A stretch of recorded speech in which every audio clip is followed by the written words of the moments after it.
Hi, good morning. So the starter today, 4 questions and they're all using logs. So you're gonna obviously need logs for the topic that we're doing this week, which is continuing with sequences. Also, I thought it was really good because be there on your list of topics for your assessment.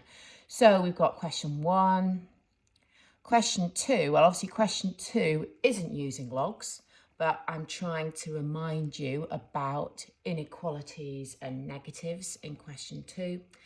Question 3, find the smallest integer value of x, satisfies that inequality. And question 4, so question 4 is the really interesting question of this starter. So question 4, so pause the video and have a go at these questions. Right, so obviously question 1, loads of ways to do it, and it doesn't matter what method you use because your answer is given, it's a rounded answer, so it's not an exact answer. They're not telling you what base to use. I chose to take logs to base 6 of both sides, but it's totally up to you. Next question.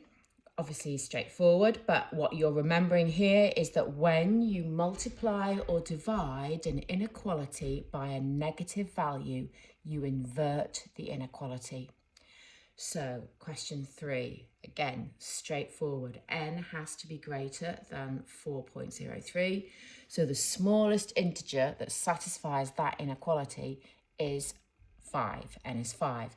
Now it's question 4. Now you will have done this when you did logs, but it's going to be quite an important skill used this week. So question 4, we are afraid of inequalities and logs. They should have respect. You know, that you've got to be aware of what's going on. So we tend to take logs of both sides to base 10. And obviously that's represented by the log button. So I've taken logs both sides to base 10. Using laws of logs, my n will come down to the front here. All good so far. I'm now, to get n by itself, I'm going to divide both sides by the log of 0.8. Now, I don't know off the top of my head, or some of you might do, but I'm not sure whether that's positive or negative. So before I divide by the log of 0.8, just find the log of 0.8 in your calculator. It's negative. So when you divide by the log of 0.8, it will indeed invert the inequality. So this is why you have suddenly n less than this value. N is less than 26.03. So the biggest integer value that satisfies that inequality is 26. Both 3 and 4 could, however, be done with table function.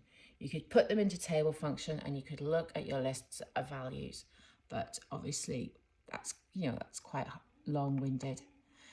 So what we're looking at today is what we would call geometric sequences. So you met geometric sequences at GCSE, but all you were expected to do at GCSE was actually recognise what a geometric sequence was. You weren't expected to do anything with them. So obviously that's all going to change now. So a geometric sequence, sometimes called a geometric progression, has a common ratio between each term. So to get from one term to the next, you multiply by a common ratio. So if you can have a look, here's your first one. So you've got your sequence 1, 2, 4, 8, 16. And multiplying each term by 2 to get to the next one. Here, so you're obviously halving them. So your common ratio is a half each time. You're multiplying each term by a half to get to the next one. And here you're multiplying by -3. So you can see that your sign is changing. Now, we think of the first term as the letter A and the common ratio is the letter R. So here would be your sequence. Here's your first term, your second term, your third term, fourth term, fifth term, and so on. What you notice is that the power of R is 1 less than the term number. So here, r is to the 1 and it's your second term. R is to the 2 and it's your third term. R is to the 0. So as a general term,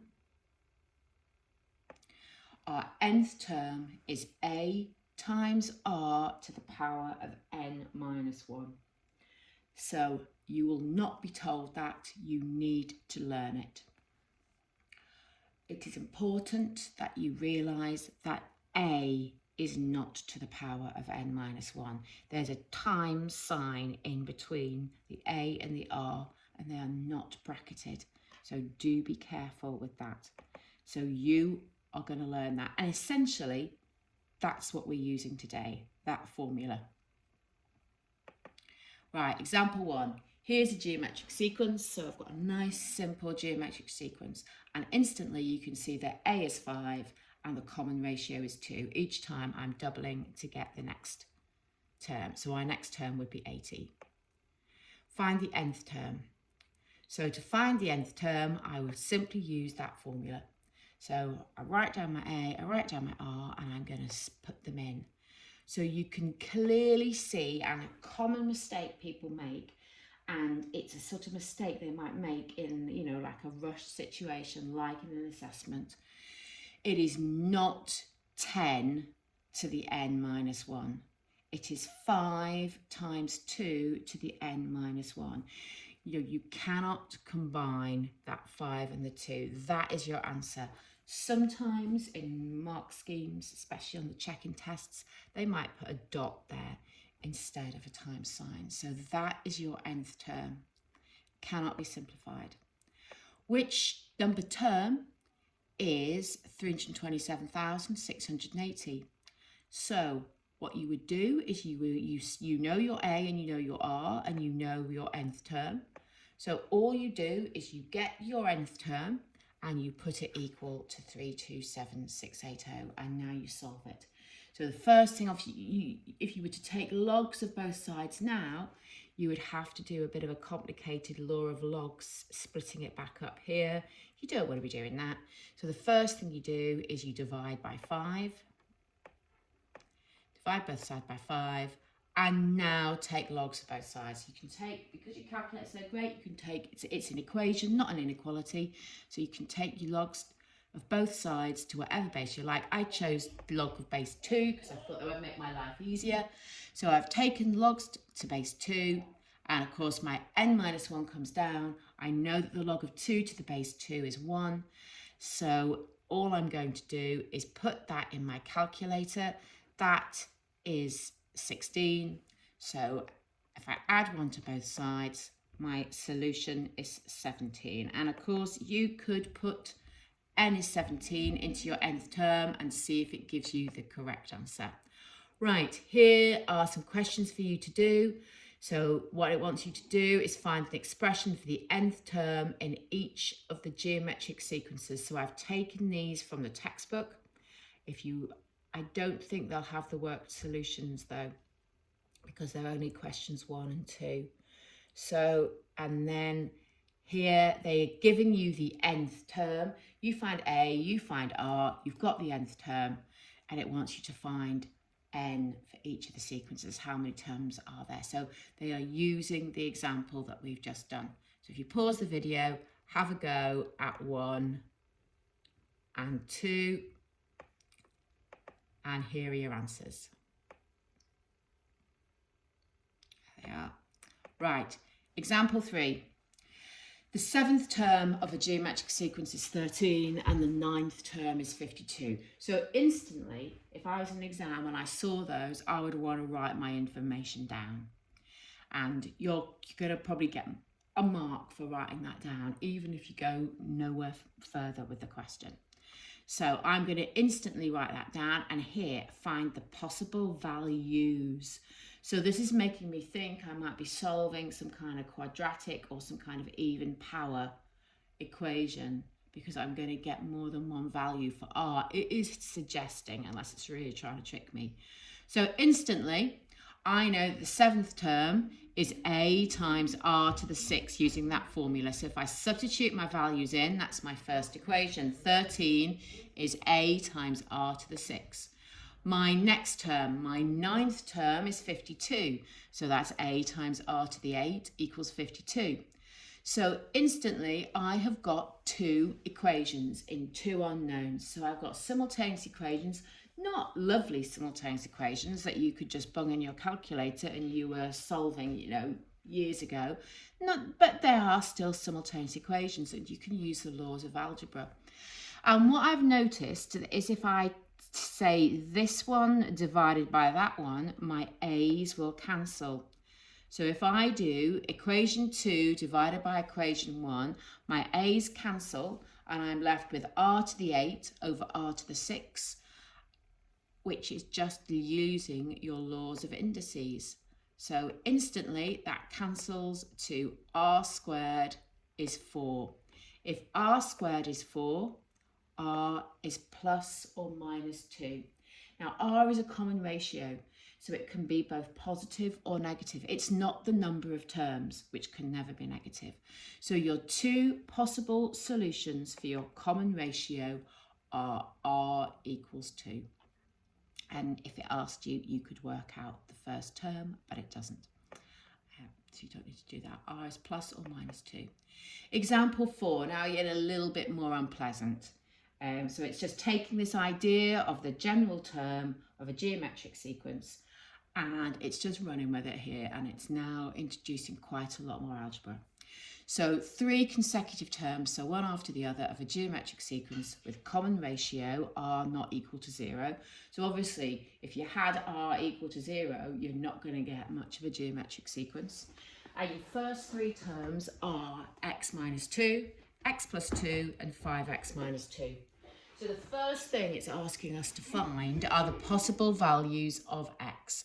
Now, what you know in a geometric sequence is whatever you multiply this term by to get that term is the same common ratio you multiply this term by to get that term. And a way to work out the common ratio, just as you would with numbers, is to say second term divided by first term, third term divided by second term. So if you go back to some of the, nice simple expressions, to work out your common ratio here, you just did 10 divided by 5, it's 2, which is the same as 20 divided by 10, 2. So you just do exactly the same here, only it's a little bit more unpleasant. So to get your common ratio, it's x plus 2 divided by x minus 2. And that will equal 5x minus 2 divided by x plus 2. So if you put those equal to each other, you have just got an equation to solve. So you've got 2 equal fractions. I would cross multiply. So multiply this side by x plus 2. Well, you multiply on both sides by x plus 2 and both sides by x minus 2. So you've got 2 sets of double brackets to expand. Expand those double brackets and you can see you are solving a quadratic equation, which you're quite familiar with. It might, if it says show detailed reasoning, you're going to have to, go for it and write everything down. If it doesn't, it's not as bothered what you do. You can just bung it in your calculator. I'm assuming it's saying detailed reasoning, so I'm factorizing and all sorts.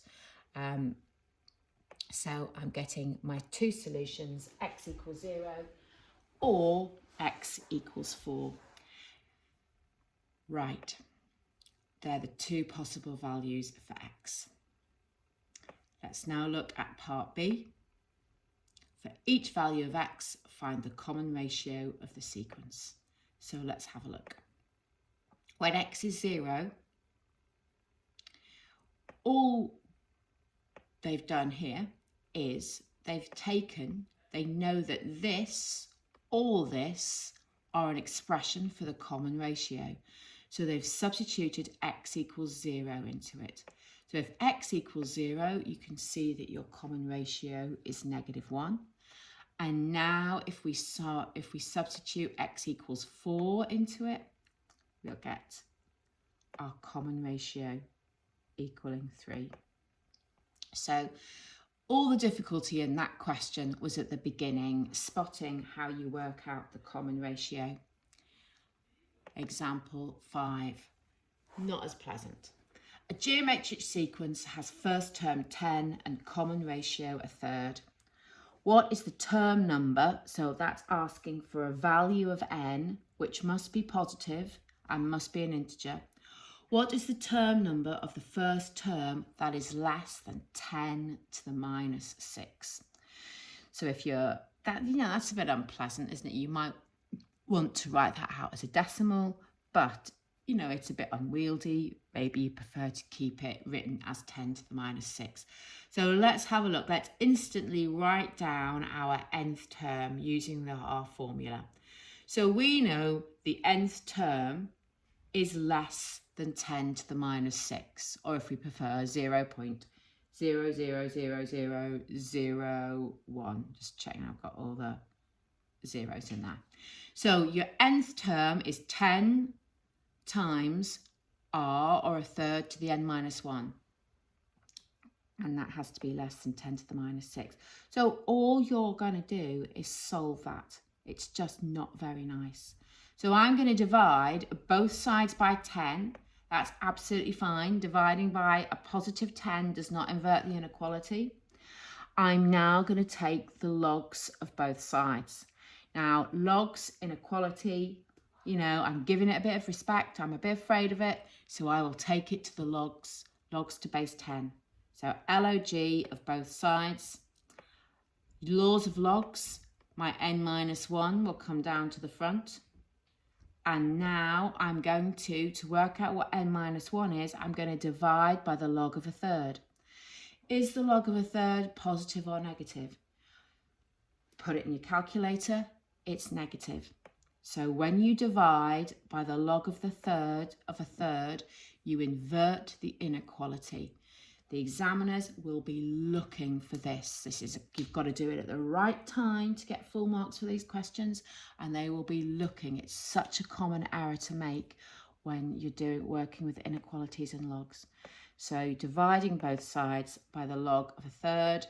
So I'm getting n minus 1 is greater than 14.67. So n is greater than 15.67. N must be 16, smallest integer.